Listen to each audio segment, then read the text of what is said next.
Luffy ate the dark fruit instead of Blackbeard, what would happen to the story of One Piece? And most importantly, would Luffy be stronger or weaker with a different devil fruit? To explain how Luffy acquired this devil fruit, let's consider a scenario where Shanks takes the Yami Yami no Mi instead of the Gomu Gomu no Mi. But what could be the rationale behind Shanks obtaining this fruit? Well, we can assume that the Gorosei have a devil fruit that they fear so much that they've changed its name to keep it hidden from public knowledge. This feared devil fruit is the Yami Yami no Mi, also known as the dark fruit. So the red hair pirates decided to take this fruit away from the Gorosei, and still, Luffy ended up consuming the fruit and became its user instead of Blackbeard. The discovery of the fruit led Shanks to trigger many positive events in the story, but it also caused some unpredictable new events for Luffy. The course of One Piece will continue as usual as Luffy, at the age of 17, begins his journey in East Blue. As in the original timeline, he quickly dealt with most of the antagonists in East Blue. Luffy rescued Kobe from Alvida, and Alvida was easily defeated with a single attack. After that, Luffy invited Zoro to join his crew and took down Captain Morgan. The exact same thing happened to Buggy. Captain Kuro was also defeated very quickly due to the abilities of the Yami Yami no Mi. Because of the force of gravity, Kuro couldn't move as quickly as he would have liked. With that scenario, Luffy was able to acquire the Going Merry and a new crew member, Usopp. Moving on, Luffy invited Sanji to become the cook for his crew and confronted Don Krieg, a notorious pirate captain known for his arsenal of weapons and ruthless tactics. Thanks to Luffy's training, he was able to defeat Don Krieg in this timeline. In Arlong Park, the Straw Hat Pirates faced some difficulties against the Fishmen. Without knowing what the Fishmen were capable of, the Straw Hat Pirates were much more cautious when dealing with them. In the end, Luffy and the others managed to defeat Arlong and his crew. Not only that, but Nami officially joined the crew as the navigator. In Logue Town, things got interesting. As we know, Buggy captured Luffy, which is what happened in the original series. But in this timeline, Luffy wasn't caught by Buggy because of his new abilities. Since Luffy is now a Logia user, he couldn't be easily captured. However, Luffy still had to face Smoker. In this timeline, Luffy could grab Smoker with the help of his devil fruit. While Smoker could try to break free from Luffy, Luffy could simply pull Smoker back to him and touch him to nullify his abilities. So Luffy and the others managed to defeat Smoker and easily escape the chase from the Marines. Therefore, we can't see Dragon in this timeline at all, which is just a waste if you ask me. So far, none of the opponents posed a real threat to him. By acquiring the Yami Yami no Mi,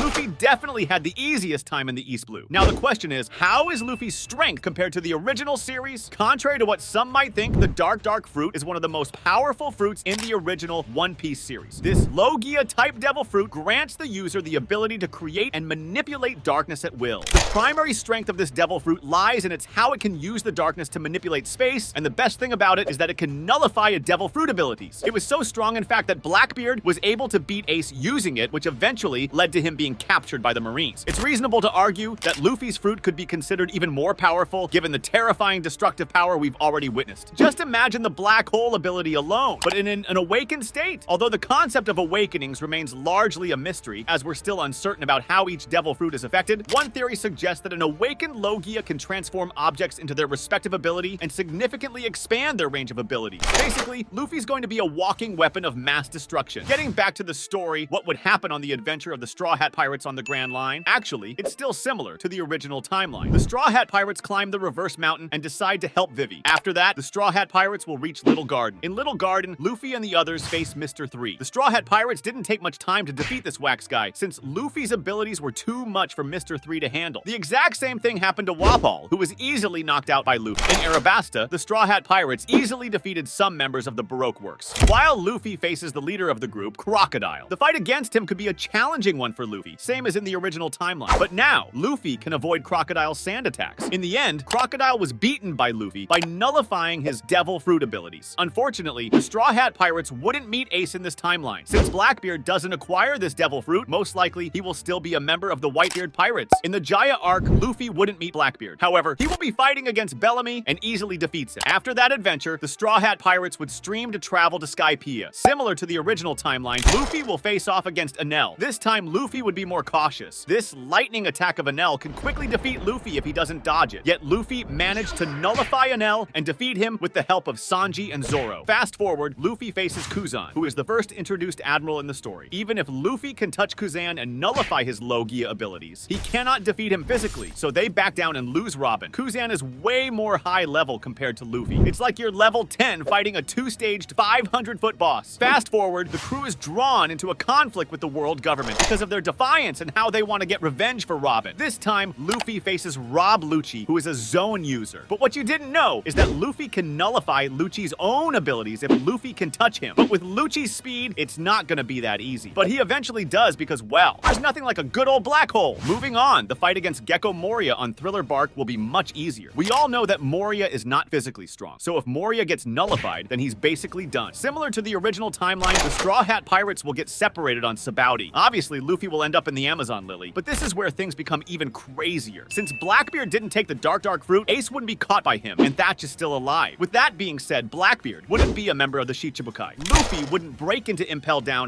and there would be no war at Marineford in this version of One Piece. So Luffy and Garp do not have to witness how Ace dies. Without Ace's death, there will be no time skip. Luffy wouldn't experience the trauma that would cause Rayleigh to advise him to wait 2 years for a reunion with his crew. And this plays a crucial change in the story. Luffy and the Straw Hats did not have the training that the 2 years allowed them to do. But how different would it be? Without the time skip, the original plan was to meet again after 3 days to travel to Fishman Island. And that's exactly what happened. The Straw Hat Pirates meet again on Sabaody. After 3 days, they travel to Fishman Island. Now, what would happen on the adventure of the Straw Hat Pirates in the New World? After reaching Fishman Island, the Straw Hat Pirates would continue on their adventure with a slight difference. You see, in the original series, the Straw Hat Pirates would have a fight on this island. But in this timeline, there would be no conflict since the island was still protected by the Whitebeard Pirates. Also, we can assume that Jinbei is still a Shichibukai, so he couldn't make a promise for Luffy to become one of them. What's even more mind-blowing is that Luffy won't challenge Big Mom here. And when it comes to Punk Hazard, as Sengoku is still the fleet admiral, there will be no fight between Kuzan and Sakazuki. Meanwhile, Law will still be there to contact Luffy. The goal and plan will still be the same. We all know that Luffy's goal is to become the king of pirates, and to do that he must face all the Yonko. As for Caesar Clown, he will still be captured by Law. In Dressrosa, things will not be boring like Punk Hazard. That's because Luffy won't meet Sabo and cannot build a grand fleet since there would be no fight in the Kurita Coliseum. Without Haki, Luffy will be easily defeated by Doflamingo, even with Law's help, seeing that an awakened Doflamingo is basically overpowered if no one can counter him with Haki. Knowing that Doflamingo awakened his Devil Fruit power, the Straw Hat and Heart Pirates wouldn't stand a chance against him. There's a chance that Luffy would know Haki at this point, but it won't be as strong or proficient compared to when Rayleigh taught him. Now, after being defeated, this is where Luffy's redemption arc would come into play. After escaping with the Straw Hats, Luffy rethinks his plan and proposes a training session to be ready for the next fight to come. A time skip would naturally occur with Luffy, training to grow stronger with his Haki and Devil Fruit powers. It is also a possibility that he might use the Yami Yami no Mi in some completely different way with enough training. However, that might be a mystery, one can assume. Being much stronger after a few years time skip, Luffy would continue his journey and eventually challenge Doflamingo once again in a heated battle. And that's not even mentioning the other opponents that he will eventually face off in the future, such as Kaido. Luffy would have to get much stronger with new abilities and forms similar to Gear 5 in the original series if he wants to become Pirate King. But that's a what-if video for another time. If you like this video, smash that like button, subscribe, and click the notification bell for more One Piece content.